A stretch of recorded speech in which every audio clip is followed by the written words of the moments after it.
Hello and welcome to TCA Crossroads, episode 5. All right, I'm excited to be here today, and with me, as always, is my co-host, Mr. David Friedman. David, how are you today, sir? Never had it so good. I mean, I'm so excited every time I hear the music and see TCA Crossroads. I just get very jazzed. I just want to get up and dance. But what have you been up to these days?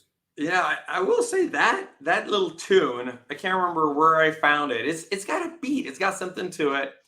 And there's actually more to it. So maybe on one of these episodes, we might even play the full track so people can I'm looking really forward to see you dancing to it. All right, let's see when that'll happen. Hey, I heard you were in Disneyland this week. Is that true? Yeah. Well, so the kids are out of school. And, what do? You take the kids to Disneyland, and let me just say, it is so expensive these days. You do not get away for under probably $500 easy, maybe even up to $1,000 for a family of 4.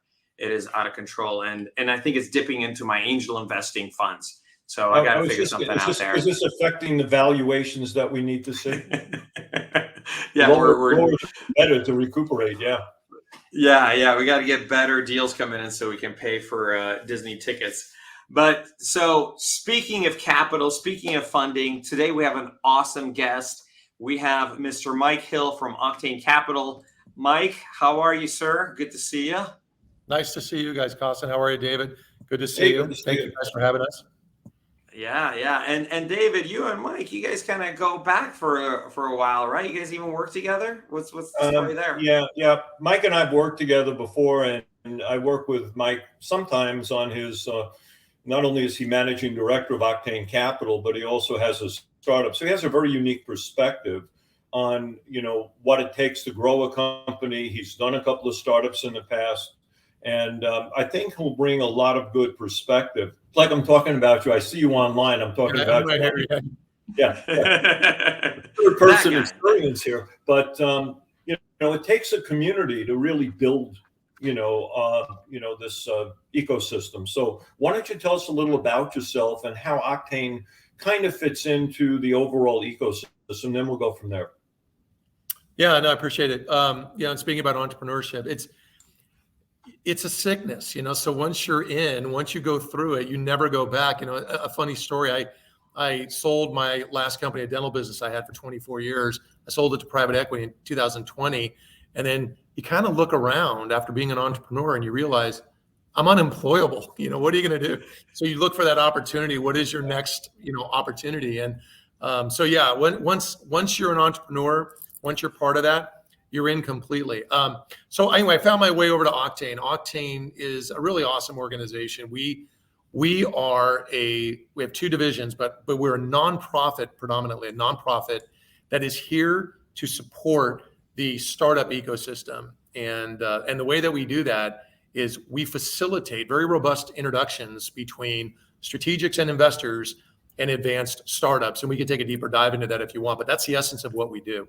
Yeah, well, first of all, I think for many people, I think they'd like to know hang on a second. I'd like to think we want to know what OCTANE actually stands for.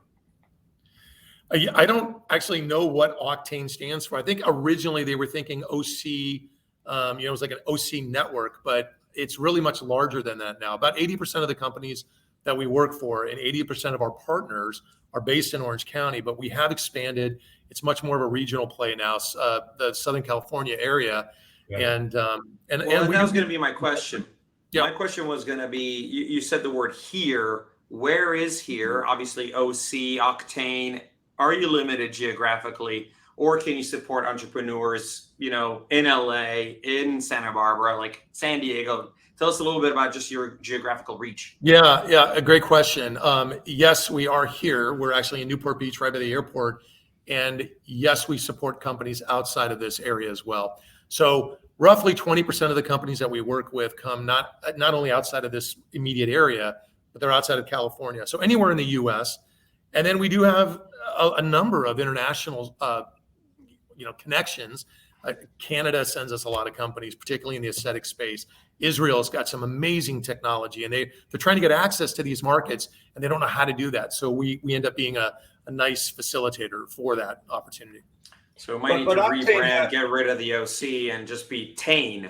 You might just go with Tane soon enough. Okay. Yeah. But Octane has several different groups. There's Octane, there's Launchpad, there's Octane Capital Markets. So give us an understanding of the different groups. You also have an investment arm, I think. You do some work in ophthalmology. But give us a perspective on those pieces. And then I want to drill down on the capital markets and see what they do relative to what the rest of the ecosystem does. Sure. Let me take it from the perspective of an entrepreneur. So the journey that we offer to an entrepreneur is if they are a startup, and a startup is basically, for us, it's a company that's raised a little bit of money, friends and family, and they're not just an idea, but they actually are starting to build a business. So we start with Launchpad, which is a nonprofit, and we can take a deeper dive into that. But all of the resources that we provide there are no charge to the entrepreneur, and our primary lift is to help them build their investor story, if you will, and get them investor ready. And through that process, we identify a lot of vulnerabilities. What are you missing on your go-to-market strategy? What are you missing on your team? Do you really know your domain? What does your financial model look like? So we help them get ready to go out and raise capital. So that's step one. We can chat about that for a second if you want, and then I can walk you through the next step of the. And that's Launchpad. That's specifically Launchpad. Does it cost anything? Yeah, great question. Yeah, great question. Launchpad is part of an organization called the SBDC, Small Business Development Center. And so, not to get too deep in the weeds here, but the state of California and the federal government have funded the SBDC here in California. And we have a network called the Orange County Inland Empire Network. In that network, there are 8 centers. Launchpad is one center. We focus predominantly on technology, and we have 140 consultants who are paid through those grants from the state and federal government. So the taxpayers have already paid for this. So if you're an entrepreneur, it's always no charge, always free. Okay. And can the person, if you're a company wanting support by one of the SBDCs, just quickly tell me about the characteristics or the expertise of these 140 consultants. Do the people have a choice? Do they have no choice? And are these experienced people, academics, people who have done it before? Who are they? Yeah, well, let me start by saying it's collaborative. While one-on-one consulting is kind of the primary engagement, you have access to a much larger network of folks. And so what happens is you get a primary consultant assigned to you, and their job is to engage with the rest of the network to make sure that we're bringing domain expertise. And the truth is, you can't really help an entrepreneur if you don't understand their industry. You can help at a high level, but to take a deep dive into a company and really help them move forward, you need to understand the vocabulary of that industry, particularly in technology. Because if you're in medical device, for example, you can't just take a CPA who can bring a lot of value, I think, to startups. But if they don't know the medical device industry, there's going to be a misalignment. And so a primary consultant will help bring those resources to get you the right help that you need. And I will say, as an entrepreneur, I have worked with Kevin Nicosanti. I hope I'm saying his last name right. Yeah. Great guy. Love Kevin. Give him a shout out for me and Laura Beacon. Wonderful folks there at the Launchpad. So, okay, so now we understand that's where. And Austin, I just want to let you know, Kevin told me that you owe him like $1.25, and the juice has been running for a while. So just letting you know. He did give me that pack of gum. Yeah, that's right. So, but he specifically, he came from the right industry and helped a lot.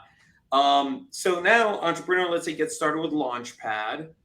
They work on the go-to-market, the business model, etc. What's next in the Octane life cycle? Yeah, and this is where it gets really interesting. And I think we start to differentiate ourselves from other accelerators and incubators that are out there. And that is, we end our journey at Launchpad. The crescendo is what we call a panel presentation. So we bring in industry and we bring in investors to basically listen to the investor presentation or the commercialization story. And then they rate them using a proprietary software that we built over the last about 12 years. And so what happens is we get these ratings, and then an analytic report is produced. It's the wisdom of the crowd. And look, as an entrepreneur and you're working on your project, you get real close and you miss things. You have blind spots. And as a consultant, when you start to work with these companies, you get real close and you get blind spots because you fall in love with these entrepreneurs and their stories and you miss things. If Costin, if you or David had walked into my business when I was an entrepreneur, and I think I'm a pretty good entrepreneur, you'd have taken me out back and slapped me around and said, what is wrong with you? You are missing so many opportunities because I'm so close. I just don't see the blind spots. Yeah. And so we do this panel presentation and you get these first time fresh eyes, but domain experts looking at your space, looking at your story. And what they give you is the perception from their view of how likely it is that you will raise capital and the perception of how likely it is that you will commercialize based on their world and their experience. So let me ask you a question. I want to go back to capital markets because that's the group that you represent. Yeah. How does the panel relate to capital markets? But even before that, what is the goal of capital markets, and how do you work with people like, for example, Tech Coast Angels or a venture capital arm or even the Toronto Stock Exchange? Yeah, no, that's a great question. And so let me start there and then we'll connect the dots. Okay. My job is I sort of oversee this junction between the entrepreneur and the investment community or the ecosystem here. So what our specific role is, we cannot control who's writing checks, but what we can do is we can help these companies get prepared to go raise capital. And then with helps of organizations like TCA, and you guys have been really amazing, truly, as collaborators in helping to identify the companies that might be good candidates to go to your organization, which makes us better as we screen and evaluate, hey, here's where you should go. But our job is to put them in what we call relevant rooms. Relevant is deployable capital, and they know your domain and they know the space that you're in. And so we'll connect the dots, get the entrepreneurs aligned to the correct capital. And that sentence that I just said, the alignment of the entrepreneur and the investment capital, there's a whole lot to unpack there because it tells a story of really what we see is kind of and I don't want to say failure, but the challenges that entrepreneurs have of raising capital. It's very misaligned oftentimes. It's a shotgun approach. So our job is to get those companies ready and then make those introductions and get them in those rooms as often as we can. Okay. So what you just said there, where you're connecting the entrepreneurs to capital, that is specifically OCTANE Capital Markets? That is exactly what we do. And the way that we do that, to kind of expand OCTANE and get a bigger vision of what we do, OCTANE on the nonprofit side, we run 5 what we call signature events a year. They're in aesthetics, they're in ophthalmology, technology, which would be like your SaaS, your fintech, your AI, your mobile apps, things like that, cardiovascular, and then a general medical innovation forum, and that's medical device and life science. Those 5 events on average, and by the way, today I'm sitting in Newport Beach at Balboa Bay Club. We are hosting the ophthalmology conference, and we have 550 folks from the ophthalmology industry here taking a look at 11 companies that have come through to help them get showcased. So our vehicle for making those connections is it's really about showcasing those companies, giving them opportunities to get on big stages in front of relevant audiences so that, and by the way, TCA is here so that they can connect with those companies in a really very nice and professional, but obviously very aligned format. So that's what we do. And let me say thanks for joining us today. Taking a minute out of your busy schedule. Really appreciate that. No worries. David? Yeah. So here's a question for you. When you mention all these different signature events, and I participated in a few as a panelist and as a speaker, I think they're wonderful, but it also tells me that you're more into the medical device than in technology, or am I just mistaken? No, I think if you did a cross section on all the companies that we see, and I'll give you some numbers here in just a second, but roughly about 60%, 65% of the companies that come through our ecosystem are, in fact, yes, they're in the health, what we call health tech space. And there's a lot to unpack there, but medical device, life science, and then obviously cardiovascular, aesthetics, and ophthalmology, but we call it health tech. So that's about 65% of the companies that we see. And then the rest fall in high tech or climate tech. And you mentioned earlier that, we do some funding, and that is true. We're a GP in a fund called Visionary Ventures. It's a local fund. We're on our second fund. We're just about fully deployed on it. It's a $140 million fund that focuses specifically on ophthalmology and aesthetics. And we have a second fund that is a climate fund or a clean tech fund. And we have that's a $50 million fund. And so we're helping to support the green tech or the green energy sort of wave that's happening right now. Got it. Okay. So I'm the guy on this podcast where I try to just pull it all together. There's a lot of talking and a lot of questions. So I'm trying to make sense of where we are right now from the perspective of an entrepreneur trying to approach your organization. And so we've got Launchpad, we've got OCTANE Capital Markets, which sounds like comes after a successful Launchpad engagement, right? Yeah. So we got Capital Markets that then facilitates introductions to investors and funding sources. And then you have these events that further help entrepreneurs kind of publicize their companies and get the word out, right? So give me a little bit about the timeline here. So entrepreneur hears about Launchpad, sees this podcast, they're like, that Mike Hill seems like a cool guy. I'm going to apply. Give it to us in a sense of a timeline. If they were successful, if they're printing money, what's the timeline with OCTANE for their engagement?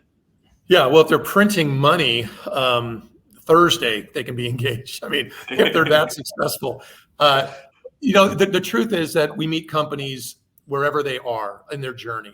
We are here to support startups, and so we try not to judge the concepts. We try not to judge. We let you do that. We let the investors do that. Our job isn't to judge. You guys remember Pet Rock, right? I mean, the Pet Rock, I think they made like $40 million painting. I have one of them. I still do. I mean, yeah. So Pet Rock, it's a great story of let's not try to judge the entrepreneur. Let's understand their story and help them build the right story so that it's an investable business model. But anyway, so companies that come to us can be in that, I would say, early to mid stage seed round, and that's where Launchpad will engage. They'll take them. Every company's a little different cost in. It could take a couple of weeks, and they are really ready to roll, or it could be months before they move forward. But then they go through this panel process. They walk through we get engagement. They walk through this process, and then they go to the panel. They score well at panel, and then OCTANE gets very interested in supporting them, putting them up on our big stages. We try to get the companies that have scored the best. And by the way, that doesn't mean it's always a no. It just means if we're missing something, and the crowd decided that, hey, you've got some gaps right now in your model, go back to Launchpad and we'll work on that and we'll get that fixed. So when they're ready, we'll take those companies, we'll showcase them as best we're able. We'll make as many introductions as we can. That's when they're engaged with OCTANE Cap and Growth. What we like to see specifically are companies that are in that bridging to A round, bridging to B. And it really isn't about having a prototype. It's not about how much revenue have you generated, because we see so many medical companies, they could be 4 to 7 years from commercialization. So it could take a while. It's just, how are you being perceived? How well is your model? How good is your team? What is your go-to-market strategy? Are your financial projections, are they delusional based on just this idea of some hope? Maybe I can get 3% of a market, or do you actually have a strategy that you've built out? If the story's tight, the technology is novel, and the entrepreneur is coachable, then we're going to bring them in and try to help and support them. Okay, so Launchpad is a variable period of time depending on how long it takes to get to the good scores from the panel. Yeah, and then you bring them into the OCTANE Capital Markets and into the almost sounds like a road show through your events, and then you help. And for a company that you've seen have great success and great scores, how long does it take to get funded? Yeah, great question. So that's about due diligence. Oftentimes, we make the introductions. Once they engage in due diligence, how quick is the due diligence process from the investor perspective? And that's about resourcing and being able to get in and spend that time. And also, how well is the deal room? How well is the data room? Is it well prepared? Is everything in there? So we try to help. I would say on average, it's a 3 to 7 month time period. It can happen faster, and sometimes it could be longer. And I'll just give you maybe a couple of quick examples of some companies that we've worked with, if that's okay. Yeah, that's what I was going to ask you. Please.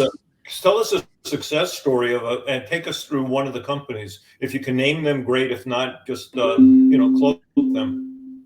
I'll name a couple, and then one I won't name just because I didn't ask for permission with them. And generally, we can't talk about companies unless they give us permission. But we have some media releases on a couple. I'll tell you about one called Telesair. So this was a company that basically has a mini generator to produce oxygen, medical grade oxygen. They raised $23 million. So we worked with them from a very early point where their story was just not connecting with investors. So we helped iterate that story and create that new story. We worked on their go-to-market strategy, their hospital economic model, their reimbursement strategy, their team hiring and headcount forecasting and how they would hire and where that money went. Ultimately, this was in 2022, by the way. They raised $23 million. It was a great success for Launchpad and OCTANE. We're very happy about that. Let me give you one that's really interesting. I'm going to give you a big one here, and then I'll talk about a small one. This company is called Cloud Therapeutics. They've been around the Orange County ecosystem for a while, I think 4 years. And we worked with them from the very, very beginning, like all the way back to the very beginning. Showcased them multiple times. They ended up raising, in fact, last year, they closed a $100 million round. And with these companies, when they're raising money, what that means is a lot of high-paying jobs that are staying in this region, which is part of it's the key driver behind OCTANE's founding mission was to create high-paying jobs here in Orange County. So there's a couple examples. I could throw a couple more out there, but it's really about working with companies where they are, and however long it takes. We're here the whole time. Launchpad does it because it's taxpayer funded, so we keep working with them. As long as the entrepreneurs stay on that journey, we'll be there to help them.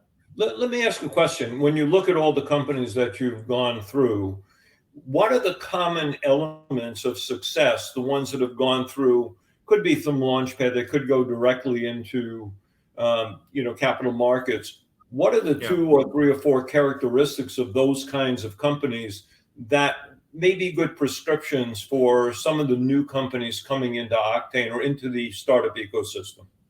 Yeah, I'll answer that very directly. So to me, the first thing is the entrepreneur. The entrepreneur has to be a part of their own solution. And what I mean by that is you're going to get a lot of data points when you're out there pitching. You're going to get a data point from our team. You're going to get a data point from the Tech Coast Angels. You're going to get a data point from Pasadena Angels or any one of the partners that are out there. And so all of these folks come and they give you suggestions and ideas, and you ought to do this and you ought to do that. In fact, if you talk to 100 different data points, you get 100 different ideas.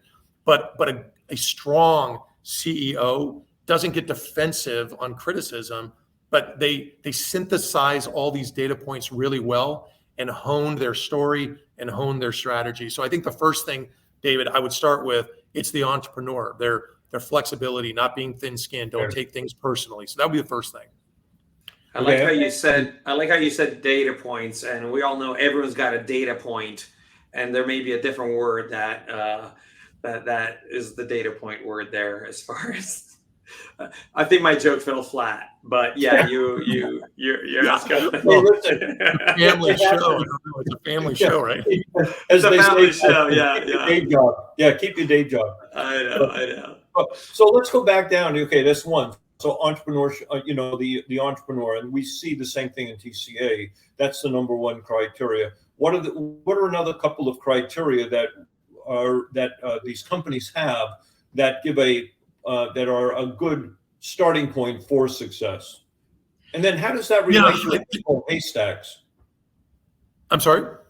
How does that relate to a thing called haystacks that you guys have? Yeah. So if you look at haystacks evaluates companies on 40 different attributes, and none of them will be a surprise to anybody who's out there pitching and having these conversations where they're seeking capital. And if you broke them into categories, you have things like the strength of the management team, the size of the market opportunity. There's a handful of IP strategy. Is this a defendable business model? What's a competitive landscape look like? So haystacks has these attributes. We coach to those attributes because we know we're going to be measuring against those. And we also know that's where all the objections come from, or a lot of the questions come from. They really want to take a deep dive. And when I say they, investors want to take a deep dive into these core attributes to understand, does this company have the expertise, the experience, the novelty, the IP, will they be first to market? Will they win in their space? So we coach to that and we tell that story. That's what we focus on because those tend to be the questions that we get. My answer to you about what is the next biggest thing or that I see that causes an entrepreneur to sort of separate themselves from the pack to gain more traction and interest, I would say it's a couple things. First, domain expertise. It's really helpful if you're building a business in a world that you know intimately, so that you're not leaning on your investors or your advisors for relationships, but that you've sold into this market before, that you've had success into that market before. So I would say, flexibility on the personality of the entrepreneur, open to new ideas, but very strong domain expertise. I would say that's critically important. So two of the biggest things that we would see relate to the individual, to the leadership of the organization. Then it goes to really your financial modeling and how do you have a sense of reality of what this market really looks like? And sophisticated investors who have looked at thousands of deals and invested in dozens of deals, they know the economics, the typical economics of how a company is going to go to market, generate sales, and grow and build their business. They all kind of fall into a standard deviation. If you say you're going to be at $500 million in sales in 24 months, you've really put yourself at a big disadvantage from trying to convey confidence to the investors, because it just doesn't happen. In fact, it may never happen. It's really, really hard. But if you have a sense of reality, you can win there. And so I think that's probably the second thing is it's the financial realities, truly understand the economics of their business. Yeah. So it really comes down to the entrepreneur, their experience in the space that they're going to attack, and using that experience to be able to create a credible business model and forecast for the business. So with that's been extremely helpful, Mike. And as we come to the end of our show, I really want to make sure that we leave the listener, the watcher, with information about how do they get in contact with Octane? What's the best way to approach your organization? Absolutely. Thank you for that. You can just go to octaneoc.org, and right on our website, there is a pull-down menu where you can apply to Launchpad, and you can connect with the capital team if you're more of an advanced startup. And if I could leave it with just two things. For the entrepreneur, that's the side of the table that we sit on. And obviously we bridge the gap, but we really are advocates for the startup ecosystem. And I would just say to the entrepreneurs that listen to your show, man, don't give up. What you have is super important, and the world needs your innovation. Don't give up. There's a lot of resources out there. You just have to get access to them. And there's a ton of people here locally that are trying to support. Keep trying to find those connections. We're here to help. I love that. Thank you, Mike Hill. Entrepreneurs need to hear more and more of that. So thank you for that message. So this has been episode 5 of the TCA Crossroads podcast. Once again, Mike Hill from OCTANE Capital Markets, managing director there. If you're thinking about just cold applying through their website, I wouldn't just cold apply. I would maybe hit him up on LinkedIn first, try to build a little bit of a relationship, go to an event. Don't just be somebody that comes out of the internet shadows. So that's just my little takeaway on that. And then, of course, as always, David Friedman, thank you so much for the great questions. I'm Kostin Tukulescu. Thank you for watching our TCA Crossroads podcast. Take care. See you next time. See you. Thanks.